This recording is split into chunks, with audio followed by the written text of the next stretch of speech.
sebenarnya kita itu mati. Kita itu dihukum. Masih ingatkah kenapa kita tinggal di bumi?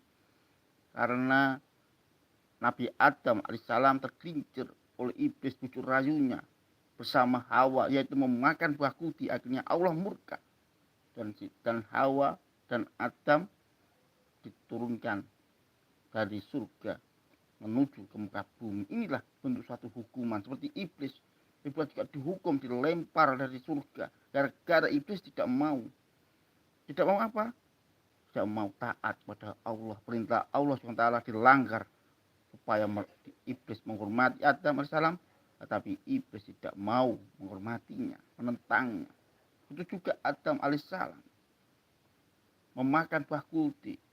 Itulah larangan dari Allah SWT, akhirnya tergelincir dari surga.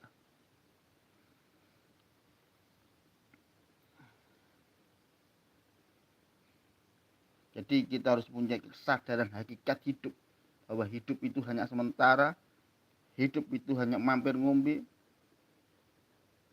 supaya kita menyadari terus bahwa hidup dunia itu hanya fana, hanya kepalsuan, hanya mampir ngombe, belaka. Sedangkan yang abadi ada spiritual dengan Tuhan. Itulah ilmu tauhid. Makrifat, mengenal Tuhan. Seberapakah kita mengenal Tuhan?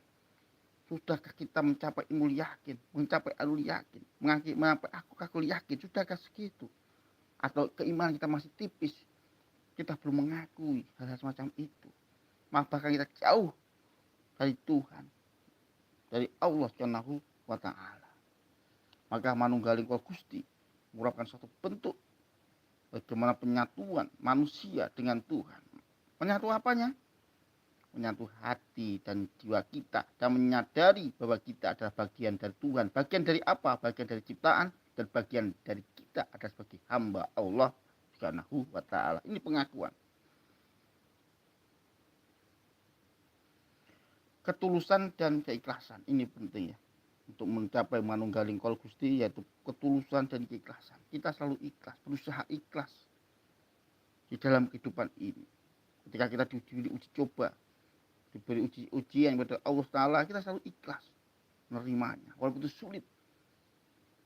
Dan kita juga selalu bersyukur. Bismi, kelawan nyebut asmane Allah, iku lillahi kagungane Allah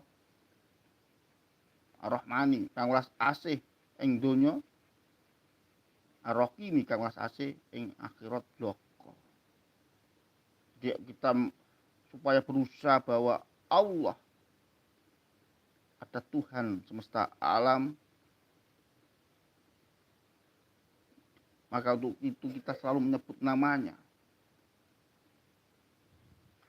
Dia Maha Rahman, pemberi. Memberi apapun, memberi apa? Memberi kehidupan kita.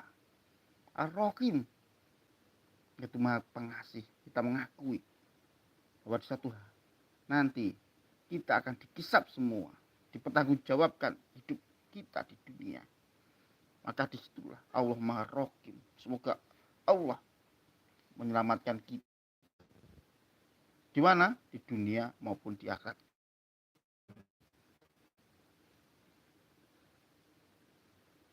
Ketulusan dan keikhlasan. Kita ikhlas, selalu berusaha ikhlas sebagai hamba Allah, selalu berusaha ikhlas rendah-rendahnya, merendahkan hati serendah-rendahnya di hadapan Tuhan, dan mengaku status kita bahwa kita adalah hamba Allah, dan kita bagian dari Allah Subhanahu wa Ta'ala, bagian dari apa? Dari hamba, dari ciptaan. Kita diciptakan untuk apa? Wa ma khalaqtul jinna wal insa illa liya'budun. Supaya kita selalu menundukkan hati dan jiwa menyembah pada Allah Subhanahu wa Ta'ala. Pencapaian rasa sejati, ini pencapaian sejati. Bagaimana sejatinya kita? Kita adalah bagian dari Tuhan. Bagian dari apa? Bagian dari ciptaan dan bagian dari hamba Allah Subhanahu wa Ta'ala. Kita menyadari situ, maka itulah manunggaling kul Gusti, yaitu pencapaian rasa sejati. Seperti apakah sejati kita ini? Sudahkah kalau dalam ilmu tasawuf sudah mencapai ilmu yakin, ainul yakin, ataukah kul yakin? Sudahkah sampai ke situ? Atau belum sama sekali?